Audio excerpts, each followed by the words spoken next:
mitología y el folclore, un héroe o heroína es un personaje que comúnmente posee habilidades sobrehumanas o rasgos de personalidad idealizados que le permiten llevar a cabo hazañas extraordinarias y beneficiosas por la que es reconocido.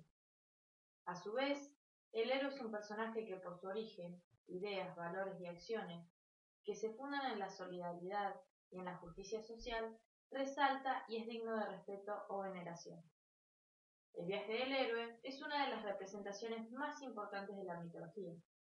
Este viaje es protagonizado por una persona que se pone en marcha para cumplir con una tarea, un deber. Ellos responden a un llamado y soportan diferentes pruebas para volver a nacer y conseguir la arete que necesitan para ser consagrados y elogiados por el resto de las personas. Dado que la meta del viaje es culminar un proceso interno en su totalidad, los caminos que recorren no son solo como luchadores, sino que un héroe debe sufrir, sentir, transformarse en este trabajo que le toca vivir.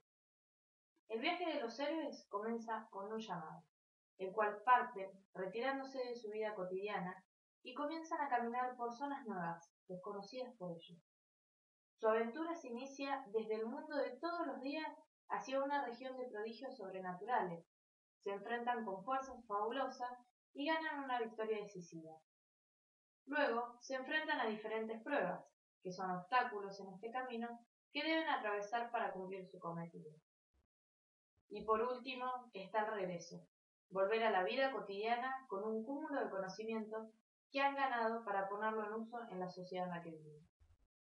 Eneas bajó al fondo del mundo, cruzó el temible río de los muertos, entretuvo con comida al cancerbero, guardián de 3 cabezas, y pudo hablar finalmente con la sombra de su padre muerto.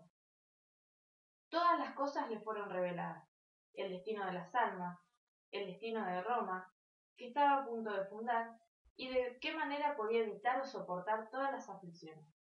Volvió al mundo a través de una puerta de marfil a realizar sus deberes. La historia social y cultural de la literatura nos presentó en el profesorado de lengua muchos héroes con diferentes representaciones y caminos transitados.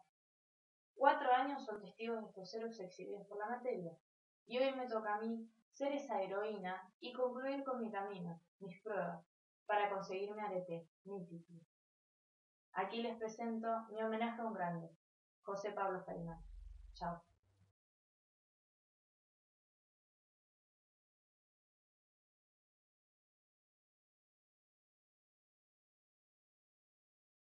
Este primer apartado nos lleva a conocer a los héroes más antiguos. Los personajes que veremos tienen características particulares y han recorrido caminos totalmente distintos. Algunos completan la catábasis y la anábasis, la bajada o subida al inframundo, al reino de Hades. En él habitan todas las almas que dejaron el mundo, y ciertos personajes que tienen como prueba descender a este lugar y buscar a algo o alguien y lograr salir de allí con vida. Lo primordial de este apartado es analizar sus estilos de vida, la forma en la que enfrentan sus caminos, la relación que tienen con el mundo en el que conviven y sobre todo la huella que dejaron y hoy en día persiste. El caso más antiguo es el Popol Vuh. Es un texto escrito en quiché y para la cultura maya es un libro de consejo de la comunidad. En él podemos encontrar una recopilación de varias leyendas de estos pueblos originarios, principalmente de Guatemala. Se intenta explicar el origen del mundo utilizando variadas metáforas que ayudan a que la narración pueda ser entretenida. Una de las historias presentadas en el Popol Vuh es sobre las hazañas de los hermanos Unampu e Ixbalakê, los cuales descendieron al inframundo y vencieron a los Ahab, y se convirtieron en el sol y la luna. En este camino que deben transitar, los héroes se enfrentan con los señores de Xibalbá, que los desafían a realizar una serie de juegos en el inframundo para poder deshacerse de ellos. Los gemelos aceptan y compiten en varias oportunidades, en las cuales su inteligencia y perspicacia van a ser fundamentales a la hora de resolver las diferentes situaciones que se les presentan. En el siguiente fragmento se ve claramente cómo los hermanos deben descender al inframundo para iniciar la competencia pautada. Marcharon entonces, llevando cada uno sus cerbatanas. y fueron bajando en dirección a Xibalbá. Bajaron rápidamente los escalones y pasaron varios ríos y barrancas. Pasaron entre unos pájaros y estos pájaros llamábanse Malay. Pasaron también por un río de podre y por un río de sangre, donde debían ser destruidos, según pensaban los Xibalbá, pero no los tocaron con sus pies, sino que los atravesaron sobre sus cerbatas. Salieron de allí y llegaron a una encrucijada de 4 caminos. Ellos sabían muy bien cuáles eran los caminos de Xibalbá: el camino negro, el blanco, el camino rojo y el camino verde. Esta era la primera prueba de Xibalbá. Al entrar allí, los muchachos pensaban, los de Xibalbá, que sería el principio de su derrota. Los hermanos resuelven las pruebas dadas por los señores de Xibalbá. Vemos cómo descienden astutamente y demuestran en todo momento una manera de repensar las situaciones para poder afrontarlas consiguiendo finalmente la victoria. Como mencionamos en la introducción, Eneas es otro personaje que realiza el mismo camino, pero la diferencia radical que encontramos en la finalidad que tiene cada héroe en su camino. El propósito de Eneas era conocer el camino y saber qué es lo que iba a pasar con la sociedad y Roma. En el caso de Unapo y Falanque, su propósito fue competir para obtener su lugar en el mundo. Estos héroes son los más antiguos de la literatura y de las creencias humanas. Ellos realizan su camino y demuestran su valentía, concluyendo su camino en su transformación en el sol y en la luna. Cristóbal Colón. La llegada de Colón a América fue un hito histórico importante a nivel mundial. Su carácter heroico se describe en su cuaderno bitácora a bordo. En su diario de a bordo, Colón va narrando una crónica de su viaje en el descubrimiento de América. Desde el viernes 3 de agosto de 1942, en que salió por la barranca de Saltés, hasta que regresó a la misma el viernes 15 de marzo de 1493, el navegante fue anotando todo lo que conoció en el viaje de ida y vuelta. Entre estas anotaciones se vislumbró la cultura y costumbres de los indios y sus pensamientos más íntimos sobre este camino realizado. El contexto sociopolítico fue ampliándose en España gracias a su viaje. El final de la Edad Media y el Renacimiento fueron para los europeos épocas de expansión de los espacios y las mentes, sólidos pilares de un proceso que dará a Occidente el predominio mundial durante varios siglos. La técnica náutica, desarrollada entre los siglos XII a XVI, sumada a un alto grado de coraje y audacia, fue uno de los conscientes puntos de apoyo para establecer el efectivo y regular contacto con otras tierras ultramarinas, la comunicación con otros pueblos y su eventual conquista. Fue esa compleja combinación la que hizo a empresas marineras de los europeos del siglo XV y XVI más trascendentes para el conjunto de la humanidad que las incursiones que siglos antes protagonizaron los vikingos en las hostiles aguas del norte o en las migraciones de los polinesios en pequeñas canoas en el remoto Pacífico. Los testimonios escritos y la iconografía han permitido reconstruir, con cierto margen de error, las figuras y capacidades de naos como la Santa María o de las carabelas como la Pinta y la Niña. Las capitulaciones fueron instrumentos jurídicos que formalizaron la relación entre la corona y el particular que ofrecía su servicio. Luego de firmar las capitulaciones de Santa Fe, Cristóbal Colón zarpó en el mes de agosto de 1492 del puerto de Palos y llegó a lo que la mayoría considera que hoy en día es las Bahamas el 12 de octubre de ese mismo año, aunque él estaba convencido de que había llegado a Oriente.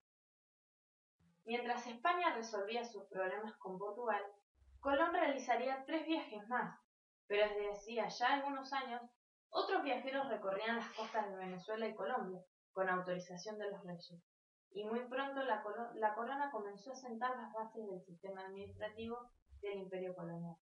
En busca de riqueza y de gente para repoblar las devastadas islas descubiertas, la expansión llegó a Darién, en Panamá. El sueño de Colón comenzaba a hacerse realidad en 1520, cuando la expedición comandada por Hernando de Magallanes halló el estrecho, que hoy lleva su nombre, e inició un viaje alrededor de la Tierra del que se tiene noticia. A este personaje real histórico lo podemos considerar héroe, ya que recibió un llamado para ser encargado de algo más importante como las exploraciones. Partió de España con absoluta valentía y responsabilidad, registrando en su diario todos los sucesos cotidianos, hasta lo más mínimo, para que quede asentado y se pueda conocer. Pisó tierra firme y luchó por su cometido, volviendo a su casa con un conjunto de nuevos conocimientos y experiencias vividas que lo fortalecerán como persona, para poder seguir aspirando más en su vida, dándose cuenta que sus viajes son historia. Alejo Carpentier, en su novela El arpa y la sombra, en 1978, realiza una representación de estos viajes y lo que Colón vio y vivió, como vemos en el siguiente fragmento. Intensamente. No hay edificaciones, casas, castillos o torres a la vista. No asoma una cruz por encima de los árboles. Luego, al parecer, no hay iglesias. No hay iglesias. No escucharé todavía el temido son de una campana fundada en bronce del bueno. Grato ruido de los remos moviendo el agua maravillosamente quieta y transparente, en cuyo fondo de arenas advierto la presencia de grandes caracoles de formas nuevas. Ahora mi ansiedad se va transformando en júbilo, y ya estamos en tierra, donde crecen los árboles de una taza desconocida para nosotros, salvo unas palmeras que en algo se asemejan a las de África.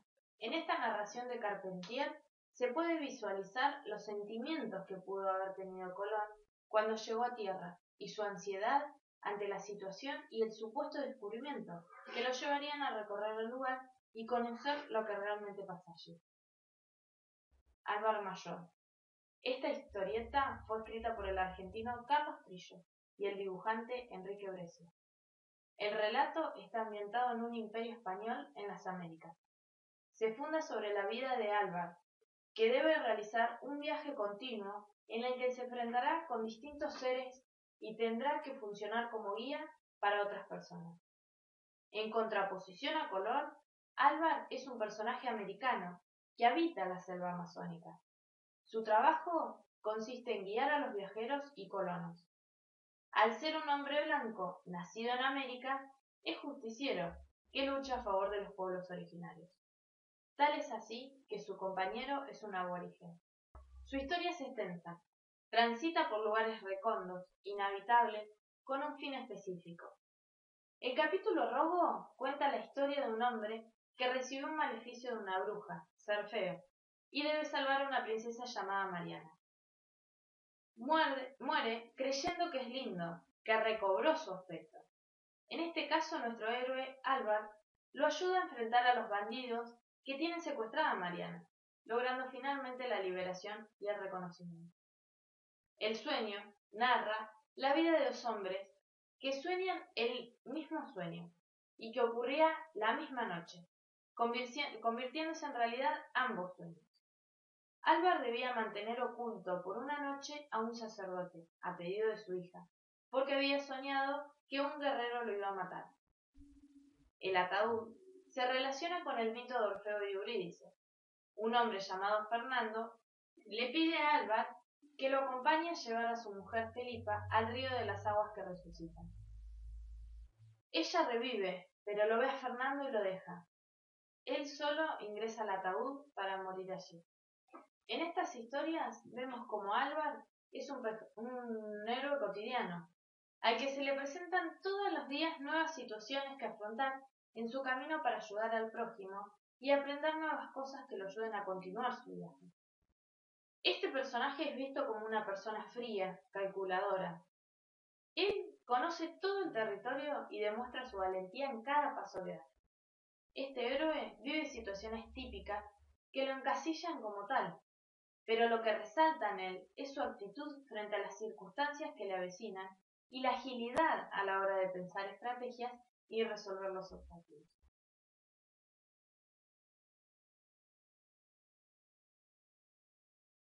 En nuestro país contamos con héroes de toda clase social, raza o condición económica. Muchos autores apostaron a narrar acontecimientos que incluyeran a una figura que se destacara sobre los demás y lograra llegar al público de una u otra manera. El Martín Fierro, de José Hernández, escrito en 1872, es un texto relevante en esta historia, y aunque no lo trabajamos en clase, es un personaje que refleja al gaucho. Su lucha constante por salir de las situaciones que se le presentaron y la necesidad de volver a su tierra con su familia, imposibilitado por la política de ese momento, lograron crear un clima de lucha y valor para Fierro, con un camino lleno de trabas, sufrimientos, tristeza y dolor, que lo ayudan a sobrevivir para reencontrarse finalmente con sus hijos. En los casos que a continuación analizaremos, la historia se repite. Son historias representativas para nuestra sociedad, en donde se reflejan las creencias y costumbres de los habitantes de esa época y las prioridades que tenían en sus vidas. La época en la que se sitúa está cargada de cuestiones políticas que influyen notablemente en las personas, haciendo que se enfrenten, luchen y mueran representando su propia bandera. La cautiva es un texto de Esteban Echeverría en 1837. Cambia la perspectiva del héroe representado en los hombres. La cautiva argentina representa a las mujeres que realizan una lucha diaria, que pelean por su familia y hacen lo imposible para tener una vida estable. María, la protagonista, luego de cargar en sus hombros a su marido, llevándolo a un lugar seguro, no logra mantenerlo con vida. Aunque su camino fue colmado de dolor, desesperación y esperanza, adquiere nuevos conocimientos a nivel emocional que le ayudarán a soportar la pérdida de su amado. Tanto La cautiva como El matadero de Esteban Echeverría, escrito en 1874, son dramas de frontera. En el Río de la Plata, naturaleza y frontera tendían a relacionarse, por el que se pasa de una noción social y económica a una dimensión impuesta, la determinación de la llanura. Esta llanura es una necesidad estética, relacionada con el personaje romántico que Echeverría construye e incorpora como tipo cultural y como temperamento. Su relación con este paisaje es básicamente literaria. Por un lado, es el escenario indispensable para que el personaje se desarrolle. Por el otro, es el objeto de un trabajo estético que Echeverría trata de ser el primero en intentar. Así, la campaña, la frontera y más allá del desierto se convierten en un espacio literario. La cautiva presenta elementos básicos de una iconografía del desierto, construida alrededor de algunas cualidades imprescindibles. La extensión, el horizonte ilimitado, la infinitud oceánica, en síntesis, es un paisaje perfecto. En esta iconografía que María la cautiva atraviesa, los accidentes de la naturaleza carecen de la belleza del locus ameno, un lugar propicio para que se desarrolle el amor, para el disfrute y el gozo. Sobre esta creación incompleta vagan los personajes, Brian y María huyendo, la indiada nómade desplazando cada noche su toldería y los soldados cuando se desbandan y reagrupan después del ataque indio. María tiene la persuasión estético-ideológica del héroe romántico que enfrenta el destino. Se libera sola, atraviesa las filas indias armada de un puñal, rescata a su marido, lo transporta en un viaje hacia la muerte por la llanura desierta. La fuerza investida en este personaje femenino reafirma los valores de la civilización y tiene un carácter fundacional en más de un sentido. A la grandeza sobrehumana del escenario americano, a la crueldad sin límites precultural del salvaje, la cultura opone su modelo moral social. El matadero. Esta obra de Esteban Echeverría, escrita en 1874, configura uno de los momentos decisivos para la cultura nacional. Es un momento de tránsito, en el que nuevas concepciones se abren paso por su intermedio hasta permitir cambios totales de la fisonomía. Desde los días de mayo de 1810 hasta 1825, el país, y especialmente la ciudad de Buenos Aires, ha sido teatro de acontecimientos muy complicados que giraban en torno a dos ideas ejes: la independencia nacional y sus correlativas guerras para lograrla, y por otra parte, la organización de los sectores internos y la correlación de conflictos. En un primer momento, hay en Buenos Aires una relativa uniformidad de criterios, pero poco a poco van penetrando la problemática total, hasta que se asiste al surgimiento de un partido federal opuesto al denominado dictatorial. Con respecto a esta historia, nos centraremos en la imagen de Matasiete. Él era un jefe de la zona autorizado por Juan Manuel de Rosas, político de ese momento. Se lo describe como un personaje rudo, de pocas palabras y mucha acción. Era el encargado de matar vacas y que salva a la gente que estaba en el matadero matando al toro. Este toro corría furioso por todo el corral. Sus perseguidores acordaron hacerle una trampa con un señuelo de bueyes. Le echaron 4 piales, aunque solo el último logró prenderse a una de sus patas.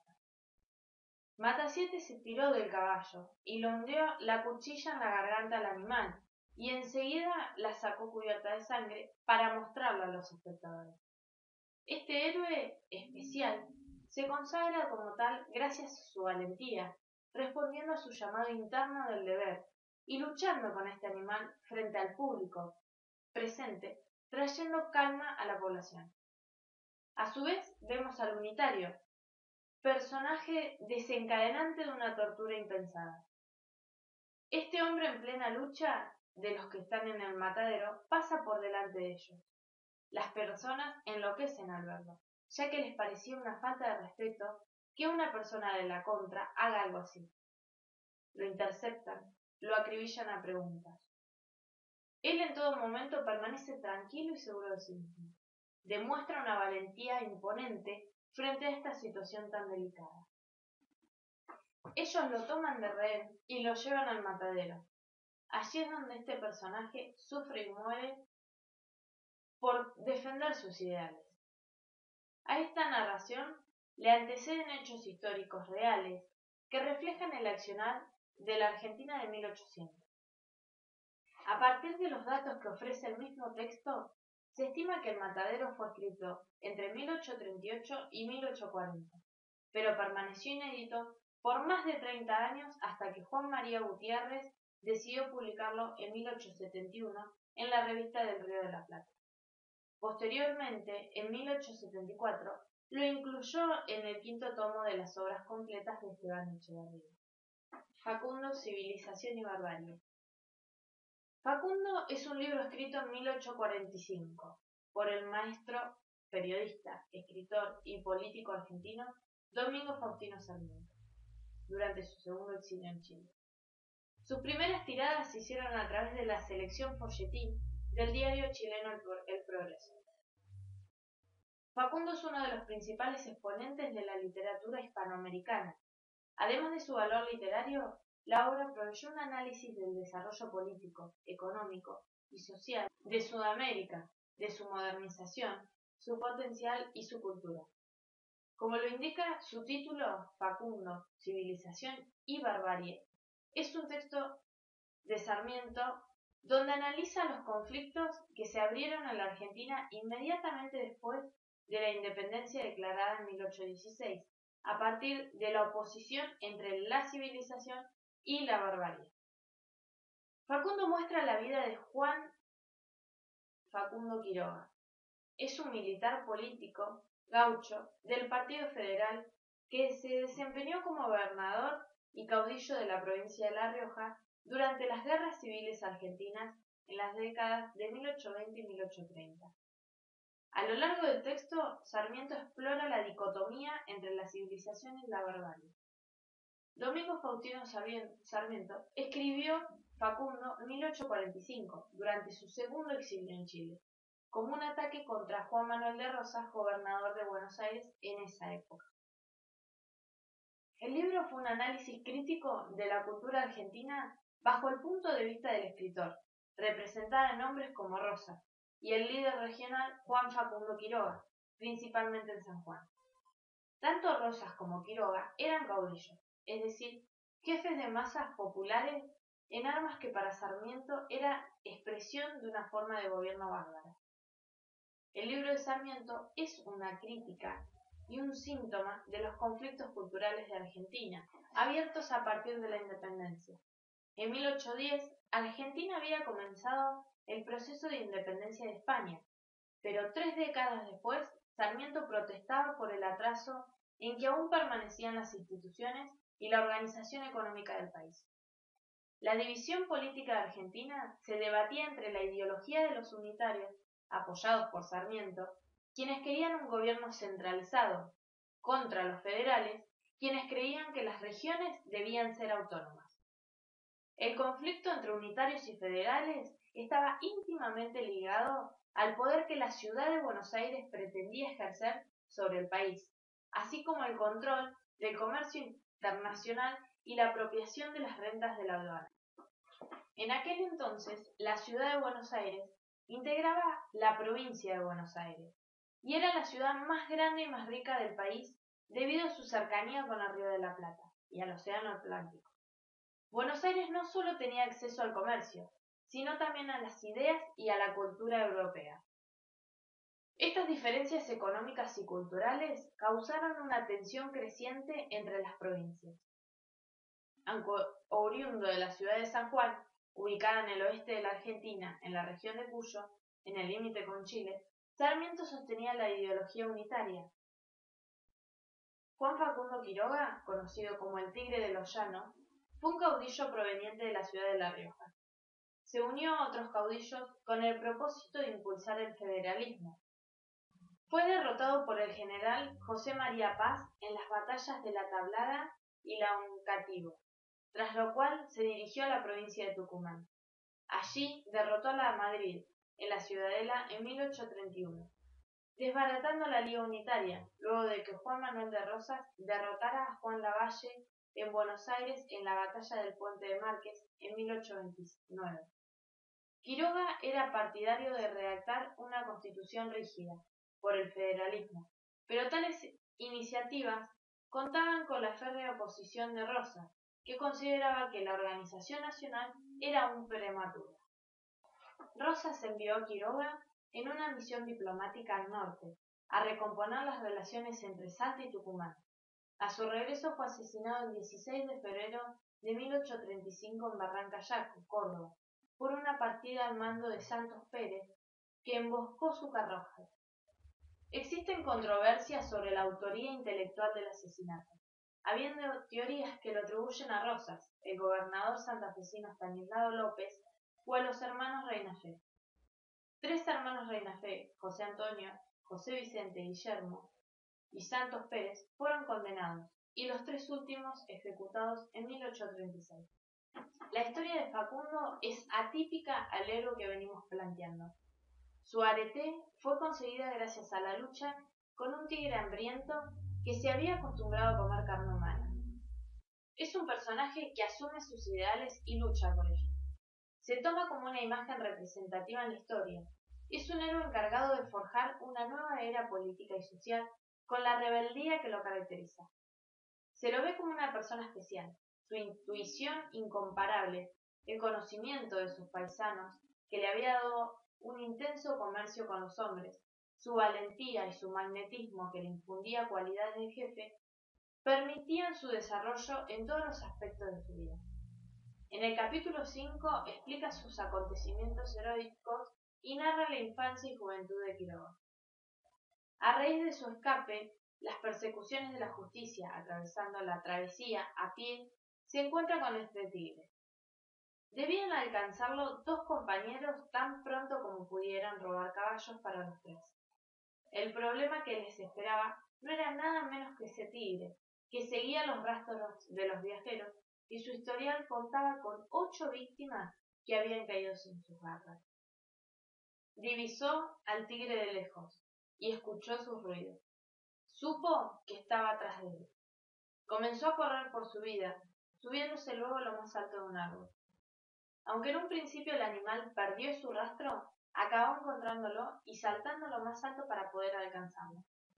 Finalmente llegaron sus compañeros a rescatarlo y él pudo cobrar venganza y matar al tigre. Su perseverancia y astucia fueron los rasgos que lo determinan como héroe, y al terminar la matanza sintió orgullo propio y contó la historia a cuanta persona pudo.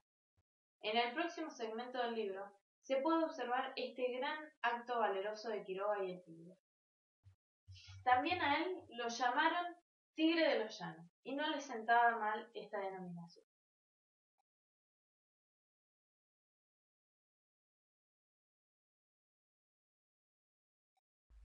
Este apartado hace alusión a los héroes de los textos de terror. El horror es un fenómeno general en nuestra naturaleza, que lo que es triste, terrible y hasta horrendo nos atrae con una fascinación irresistible. Las escenas de dolor y de terror nos repelen y nos atraen con la misma fuerza. Todos se aprietan expectantes en torno al que cuenta una historia de asesinato. Devoramos con avidez el más osado cuento de fantasmas, y la avidez tanto mayor cuanto más nos hace poner los pelos de punta. Estos héroes elegidos actúan bajo otras presiones, como luchar contra un vampiro, contra su creación o contra ellos mismos. No son héroes típicos, y podemos considerarlos como tales gracias a las acciones que se les relacionan con las historias anteriormente mencionadas. Estos personajes son muy astutos y en algunos casos tienen ciertos poderes que los ayudan a resolver los conflictos. En otros casos, su fuerza de voluntad y la necesidad de paz hacen que su lucha sea más intensiva y puedan lograr lo que tanto buscan. El vampiro. El primer texto representativo es El vampiro de John William Polidori, escrito en 1819 en una noche especial en la que se reunió con otros autores reconocidos para escribir determinados cuentos. Aubrey es nuestro personaje particular, el cual analizaremos. Era huérfano con una sola hermana que poseía una fortuna más que respetable, habiendo fallecido sus padres cuando él era niño. Lord Ruthven en un principio conoció a Aubrey y viven situaciones difíciles juntos.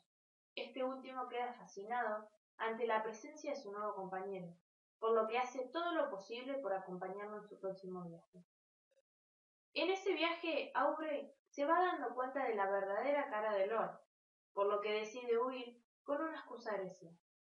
Allí conoce a Iante, es la griega de la que Aubrey se enamora y también la primera persona que le habla de vampiro, la que le avisa de un posible mal final, y cuando éste asegura que no cree en la existencia de esos seres inmortales, ella le avisa de que todo aquel que no crea en ellos acaba siendo víctima de su fatal demostración de su existencia. Aubrey descubrió que algo raro pasaba en Ruthven y se dio cuenta que no era un ser humano, sino un ser que tenía cualidades especiales que utilizaba para seducir e hipnotizar a personas para luego matarlas, y que Iante tenía razón. Cuando Lord Ruthven reveló que Edward sabía lo que ocultaba, lo forjó a prometer que tendría su secreto guardado. El problema se desató cuando el espectro se enamoró de su hermana e intentó hacer lo imposible para protegerla de sus colmillos. Si bien este héroe no es completo y no pudo conseguir salvar a su hermana, quedó demostrado que él tenía razón y vivió situaciones extremas donde sus pensamientos se mezclaban con mensajes subliminales que el vampiro le deponía en su mente, invadiéndolo en todos los sentidos. Su característica principal fue la lucha ante el mal, su fortaleza diaria por soportar estas intromisiones y el valor de saber algo tan aberrante y poder mantenerlo en silencio para preservar su vida, son las cuestiones principales que hacen que él sea un héroe. Drácula. Esta novela, publicada en 1897, aborda el mismo tema que El vampiro de Polidori. El autor es Bram Stoker, un romántico de la época en la que escribían sobre temas relacionados con la muerte, cementerios, apariciones y otros temas relacionados dejando de lado la realidad cotidiana. Todo comienza cuando Jonathan Harker, un joven agente inmobiliario, debe realizar un viaje a Transilvania para concluir el trabajo de su compañero, Renfield, comprar unas propiedades en Londres para el conde Drácula. El conde lo retiene en su castillo y viaja a Londres en busca de Mina, la prometida de Harker. La imagen de Jonathan es de un héroe que logra soportar los sucesos acontecidos principalmente gracias a la memoria de su prometida, intentando buscar la forma de salir del castillo para regresar a su hogar y poder cuidar de esta. Al mismo tiempo, Mina decide pasar una temporada con su amiga Lucy Westerman para que no esté sola. Lucy es una joven de clase alta que recibe en los brazos abiertos a Lucy para poder ayudarla a pasar estos meses.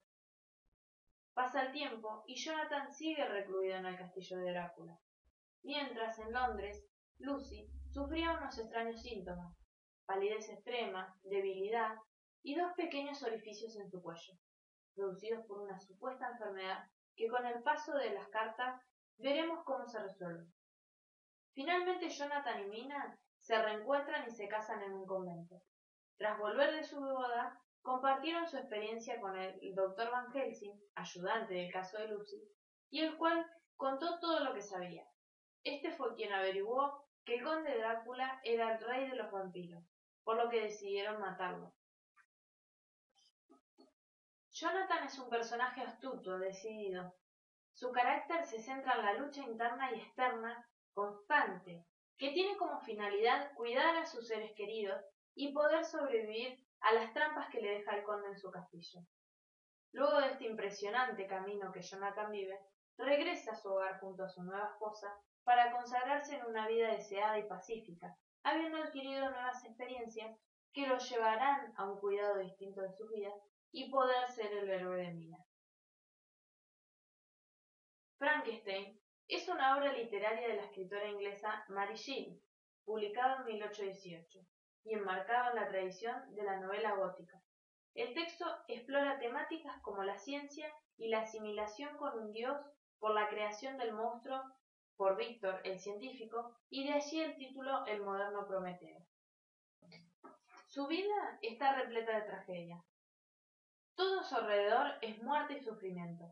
Se lo presenta como una persona reflexiva, con una moral y ética repensada, y sus ansias por creer algo hicieron que su vida dé un vuelco y termine en una maldición. La novela comienza con unas cartas que le escribía el capitán Walton a su hermana. En una de esas cartas le cuenta que vio una extraña figura en la nieve que se movía a una gran velocidad, y al poco tiempo perdieron de vista. Unos días después, a un náufrago, Víctor Frankenstein, que se encontraba sobre un bloque de hielo. En este momento es cuando Víctor, el protagonista, comienza a contar su aterrador relato. Víctor cuenta cómo desde pequeño se interesó por la ciencia y al ser adulto logró terminar sus estudios, donde conoció a su amigo Henry Clever. Su idea era crear un ser vivo a partir de cadáveres. Creó un ser monstruoso del que huyó cuando lo vio. El monstruo escapó. Para despejarse, el científico viajó a los Alpes, donde se encontró con su creación, que comenzó a contarle la historia de su corta y dura existencia.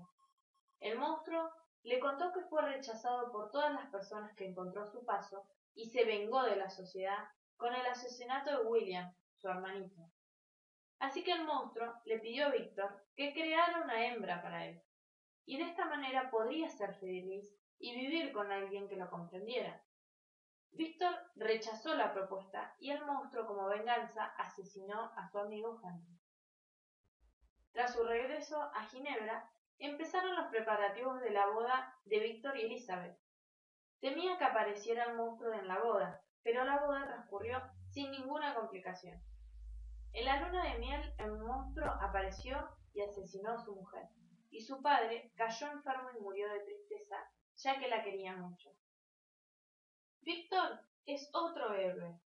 Su cualidad es el arrepentimiento, ya que luego de ver lo que había hecho, traspasando las leyes vitales de la vida humana, supo y entendió que no era algo bueno. Luchó cuanto pudo para mantenerlo lejos de su familia, pero no lo logró. No podía crearle una hembra y permitir que esta nueva raza se expanda. Lamentablemente su disputa interna no dejaba que vea y busque una solución definitiva y reparadora, ya que el monstruo sentía, amaba como él. Esta ambivalencia que permanecía en su mente lo hizo dudar ante algunas situaciones. Es un personaje que constantemente está llorando la muerte de un ser querido, pero no tiene la fortaleza mental ni corporal para destruir su creación. Lo busca incansablemente, pero cuando lo encuentra, tampoco reacciona ante la situación y lo deja pasar. Así es su vida, encuentros y desencuentros, desesperación, y sobre todo un alma rota por una mala decisión. Lovecraft escribe El extraño en 1921. Narra la historia de un misterioso ser que se ha criado en un castillo, totalmente alejado del mundo y del resto de los seres humanos, cuya existencia conoce solo a través del conocimiento que ha adquirido de los libros presentes en el lugar. Un día decide emprender un viaje hacia lo desconocido para intentar comprender más sobre sí mismo y sobre el mundo que lo rodea. Luego de deambular por una serie de lugares y estructuras, hasta el momento totalmente desconocidas para él, el misterioso extraño llega a un lugar en el cual descubre una importante revelación sobre su existencia. Este extraño, creado por Lovecraft, tiene una estrecha relación con Frankenstein, ya que ambos textos hacen alusión al mismo personaje, el monstruo. Podemos ver cómo en este caso se presentan los sentimientos de este personaje, y principalmente su pensamiento. Este héroe logra romper con las barreras psicológicas y descubre que hay un mundo más allá del sótano, y que las personas que veían el libro debían existir. Es así como logra salir, luchar y defenderse, escalando para ver esa realidad que tanto necesitaba. Su trabajo más difícil fue ver su reflejo en el espejo y darse cuenta que era él, del que todas las personas subían despavoridas del lugar y que no se parecía en nada a ellos.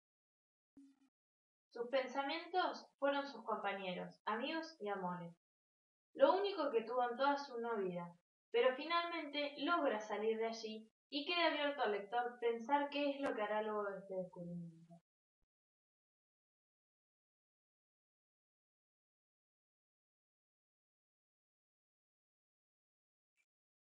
Este apartado apunta a la imagen de héroe dentro de una novela.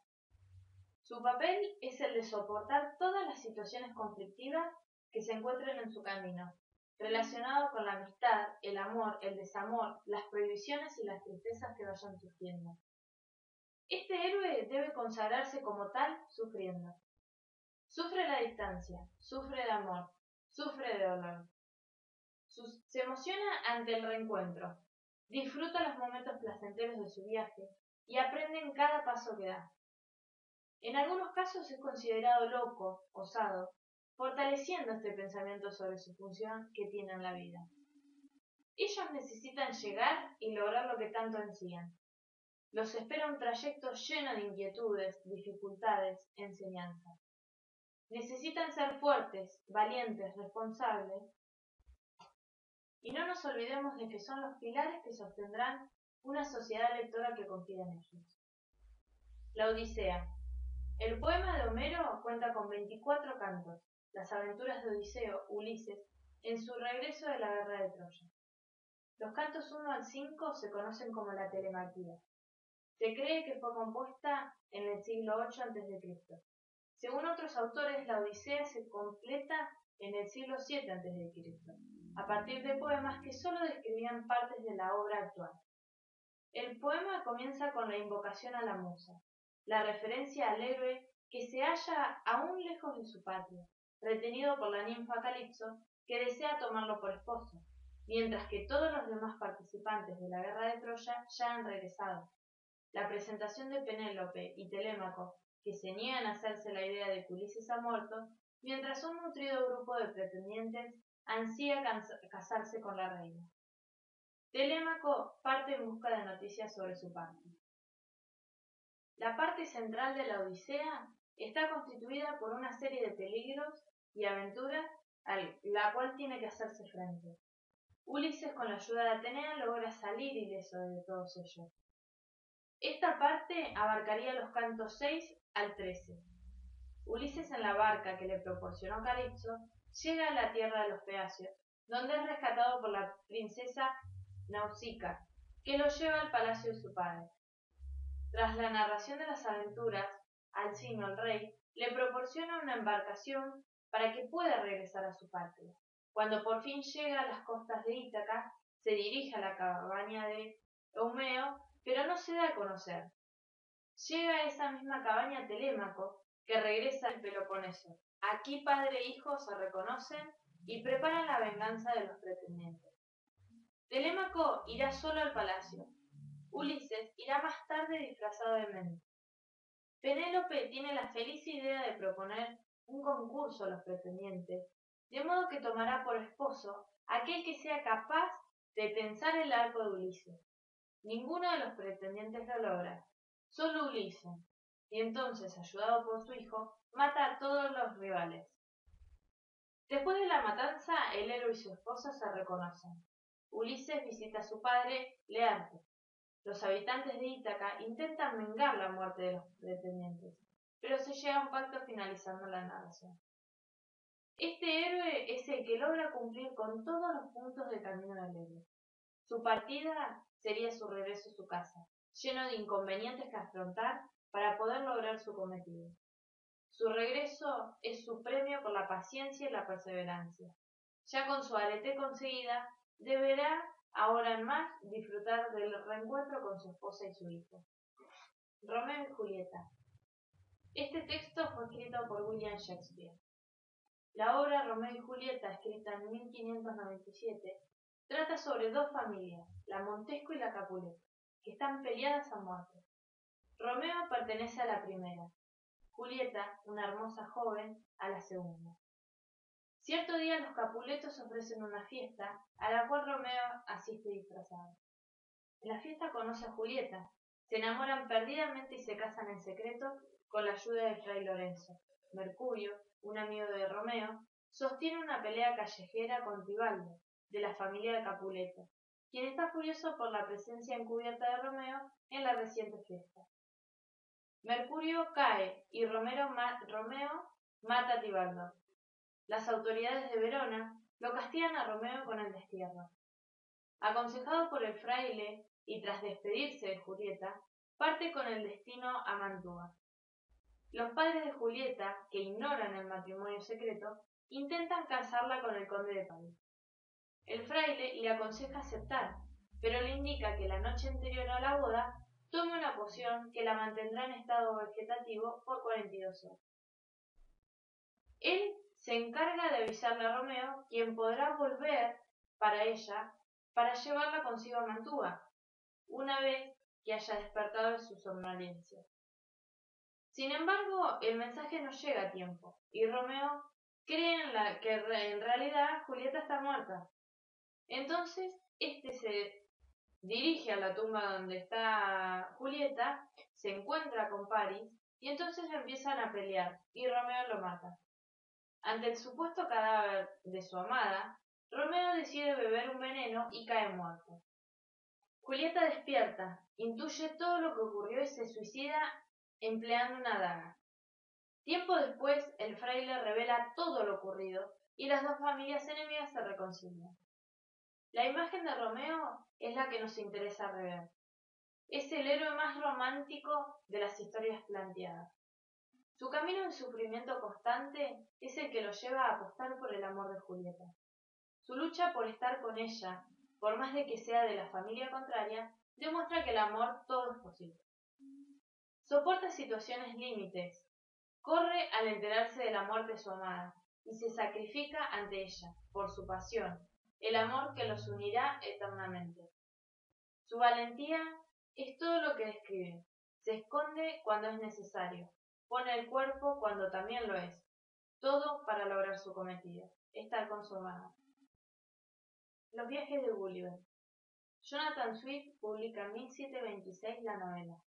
En la primera y segunda parte, Gulliver relata su llegada a diferentes países, después de un naufragio y un abandonado respectivamente. Así mismo como relata los eventos de su transitoria estadía en ellos. Gulliver no es solamente una crítica de la política de su época.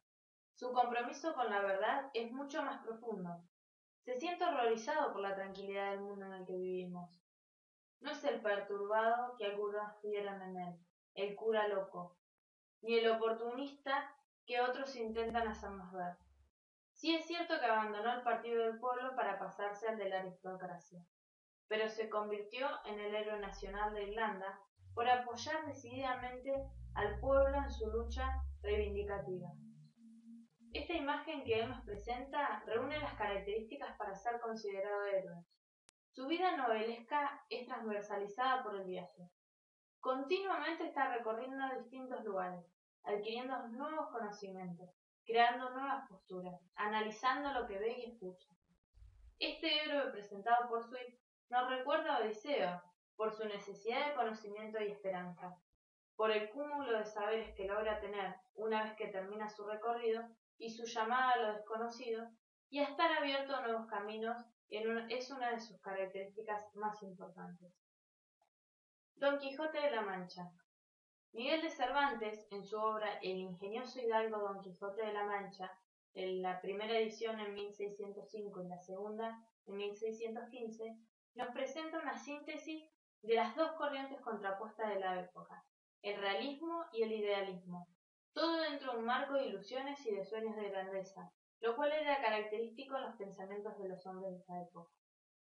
En El Quijote, el mundo caballeresco parte de los libros de caballería, parodia de las novelas de caballería de esa época, dedicándose un capítulo a la crítica de las mismas. Por todo esto, el personaje del Quijote de la Mancha se pone en el papel de caballero y sale a buscar su camino. Hay una diferencia de 10 años entre la primera y la segunda parte de la novela de Quijote.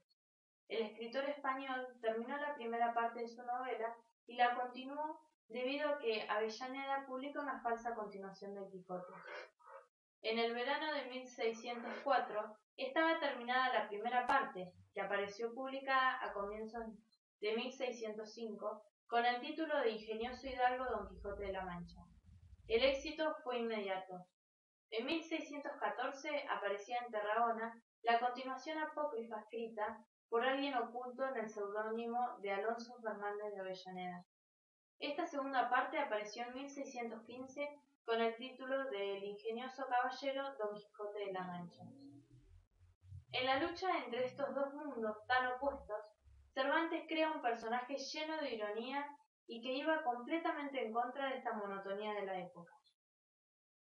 El personaje de Quijote se fue perfilando y formando poco a poco, a medida que Cervantes escribía a partir de su objetivo principal, el cual era el mismo que el de la novela picaresca. Don Quijote, a medida que va actuando en sus aventuras, va tomando su dimensión. El Quijote representa una concepción del amor caballeresco sustentada en la tradición del amor cortés. Por eso, antes de cada aventura, Don Quijote invoca siempre a su amada Dulcinea y pide su amparo, porque ella es su señora y porque en ella se fortalecen las virtudes del caballero. En este sentido, Dulcinea del Toboso es uno de los ideales más sublimes de cuantos han creado la mente humana. Don Quijote es también un modelo de aspiración a un estilo o ideal de vida. Se hace caballero andante para defender la justicia en el mundo, y desde el principio aspira a ser personaje literario. Además, quiere hacer el bien y vivir la vida como una verdadera obra de arte. Por eso imita los modelos, entre los cuales el primero y más resaltante es el heroico Amadís de Gaula. Todo lo humano es relativo. Esta es la base de la generosa comprensión cervantina, que evita los dogmatismos y huye de simplificaciones. El ingenioso hidalgo entra a su vida a un ideal sublime y se estrella contra la realidad, porque los demás no cumplen las reglas del juego. Para ello acude a los libros de caballería, transforma la realidad y la acomoda a su ficción caballeresca. Imagina castillos donde hay ventas, ve a gigantes en molinos de viento, etc. Y cuando se produce la derrota, también lo explica según el código caballeresco.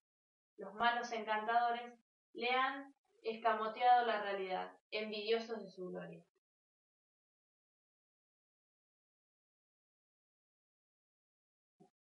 El último apartado que vamos a ver hoy va a ser distinto a lo que veníamos planteando. Siempre de algo bueno aparece lo malo. Así es como nos adentramos en la antítesis del héroe. Estos personajes que veremos desarrollan su vida de una manera totalmente distinta al héroe que estuvimos analizando. Maxi Moritz y Pedro Melenas. Maxi Moritz, de William Bush de 1865, se convirtió en uno de los libros infantiles más populares del mundo. Recibió incontables traducciones y adaptaciones, y es referencia obligada de autores e ilustradores consagrados de la literatura infantil. Esta obra es considerada pionera de la historieta. Aquí veremos el prólogo para poder adentrarnos a la historia.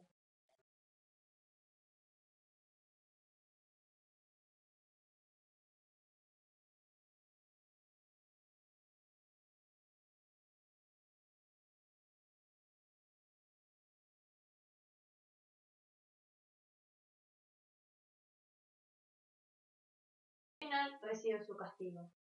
En el año 1844, el joven doctor alemán Heinrich Hoffmann, después de buscar en vano en las librerías, en vísperas de Navidad, un libro ilustrado que le pareciera interesante para su hijo de 4 años, decidió comprar un cuaderno escolar y se puso a escribir unas historias que ilustró con sus propios dibujos.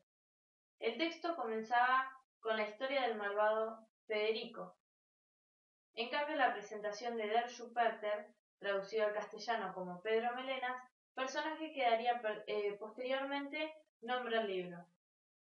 El siguiente fragmento cuenta la historia de Paulinita, una nena que no hace caso y le pasa lo siguiente.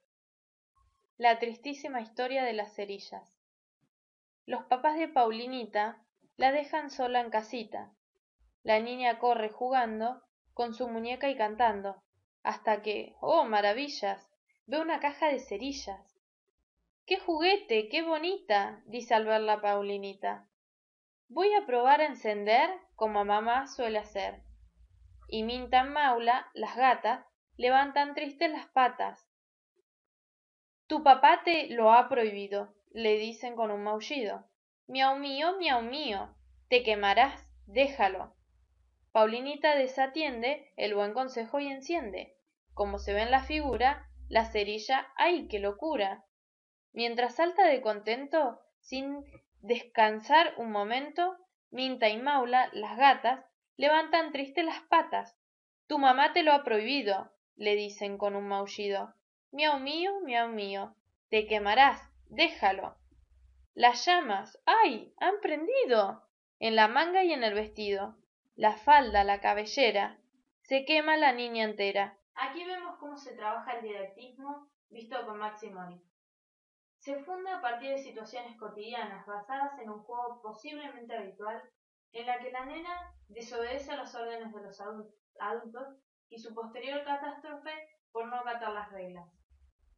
Estos antihéroes se presentan de este modo. Ellos son desobedientes, quieren divertirse sin medir las consecuencias. La escritura de este texto es el formato de poesía, donde predomina la rima y está dividido por estrofas. Esta literatura tiene como finalidad el didactismo, aprender a través de la lectura. Fueron obras criticadas por su contenido particular, en la que los personajes son niños, imagen casi intocable, que sufren constantemente hechos aberrantes gracias a su despiste o maldad. Estos personajes no son racionales, solo les importa llegar a su cometido sin mirar para adelante. No les interesa hacer un bien a la sociedad ni proteger a alguien de algo. Son los antihéroes más antiguos que planteamos en este trabajo. En el texto de Pedro Melenas, el negativo es principal. En comparación con la fábula, relato composición literaria en prosa o verso que proporcionan tristeza o consejo moral a personajes humanos, aunque dan personificaciones de animales y otras situaciones similares. El humor es su toque especial. Es un humor maduro, en el que el lector deberá comprender los contextos en que fueron escritos para no poder rechazar finalmente la obra. En Max y Moritz se desarrolla en el prólogo un pacto con el lector y el autor. Su propósito general es la enseñanza, lograr que los niños aprendan conducta en base a consecuencias de sus acciones. Se decía que era una literatura peligrosa, un veneno para la juventud, ya que su contenido tenía una carga ideológica fuerte y podía malinterpretarse. Comúnmente solemos distraernos con el héroe por sus cualidades y certeza, por su capacidad de enfrentar todos los obstáculos que se le interpongan en su camino, por no dejar de ser importante también esa imagen o concepto que tenemos del antihéroe, ya que gracias a ambos podemos identificarnos de uno u otro lado. En el caso de estas dos narraciones analizadas, los personajes logran atraparnos y generar sensaciones de desesperación, asombro o risa en una acción breve y específica. El Lazarillo de Tormes. La vida del Lazarillo de Tormes y de sus fortunas y adversidades, más conocida como El Lazarillo de Tormes, es una novela española anónima, escrita en primera persona y en estilo epistolar, como una sola y larga carta, cuya edición conocida más antigua data de 1554. En ella se encuentra, de forma autobiográfica, la vida de un niño, Lázaro de Tormes, en el siglo XVI, desde su nacimiento y miseria infancia hasta su matrimonio, ya en la edad adulta. Es considerada precursora de la novela picaresca por elementos como el realismo, la narración en primera persona, la estructura itinerante, el servicio a varios amos y la ideología moralizante y pesimista. El Lazarillo de Tormes es un esbozo irónico y despiadado de la sociedad del momento, de la que se muestran sus vicios y actitudes hipócritas, sobre todo la de los clérigos y los religiosos. Hay diferentes hipótesis sobre su autoría. Probablemente el autor fue simpatizante de las ideas eramistas. Esto motivó que la Inquisición la prohibiera y que más tarde permitiera su publicación, una vez expurgada. La obra no volvió a ser publicada íntegramente hasta el siglo XIX. La vida del personaje se presenta como una historia dramática, un niño huérfano que responde al llamado de la exploración propia y vive diferentes situaciones que denotan su mal accionar y reacciones negativas que tiene frente al resto de los personajes.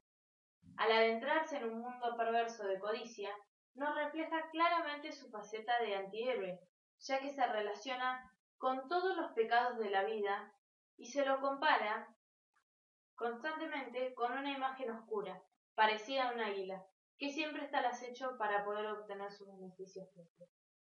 Ricardo III. Esta obra de Shakespeare comienza con Ricardo alabando a su hermano, el rey Eduardo IV, el hijo mayor de Ricardo de York. El monólogo revela la envidia y la ambición de Ricardo, ya que su hermano Eduardo gobierna el país con prudencia y sabiduría. Ricardo es un feo jorobado, que se describe como deformado o mutilado. Es un antihéroe, que se lo ve desde su forma de ser hasta su imagen.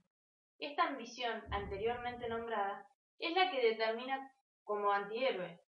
Es un personaje detestable, que no respeta a su familia, que no le interesa a la sociedad y que solo busca complacer sus deseos.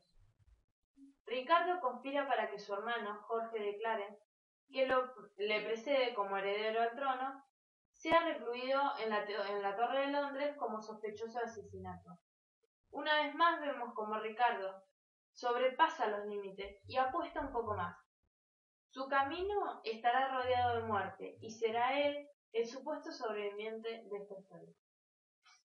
Ricardo conspira para que su hermano Jorge de Clarence, que le precede como heredero al trono, sea recluido en la Torre de Londres como sospechoso de asesinato. Una vez más vemos como Ricardo sobrepasa los límites y apuesta un poco más. Su camino estará rodeado de muerte y será él el supuesto sobreviviente de esta historia. Ricardo se garantiza de manera activa la posesión de la corona. Asesina a cualquiera que se interponga en su camino, incluso el joven príncipe Lord Hastings, su antiguo aliado de Buckingham, e incluso su esposa. Estos crímenes no pasan desapercibidos, y cuando Ricardo ha perdido todo el apoyo y se enfrenta con el conde de Richmond, futuro Enrique VI de Inglaterra, Ricardo se garantiza de manera activa la posesión de la corona. Asesina a cualquiera que se interponga en su camino, incluido el joven príncipe, Lord Hastings, su antiguo aliado de Buckingham, y también su esposa. Estos crímenes no pasan desapercibidos, y cuando Ricardo ha perdido todo el apoyo y se enfrenta con el conde de Richmond, futuro Enrique VII de Inglaterra, en la batalla de Bochfield, los fantasmas de la gente que mató le visitan y le auguran, desespera y muere. Su personalidad de asesino denota una persona incomprensible, malévola, a la que solo le importan sus metas, y por ende, toda persona que se interponga en su camino será eliminada. A pesar de la lucha que inicialmente parece estar yendo bien, Ricardo pronto se encuentra solo en medio del campo de batalla, y llora desconsoladamente implorando: un caballo, mi reino por un caballo.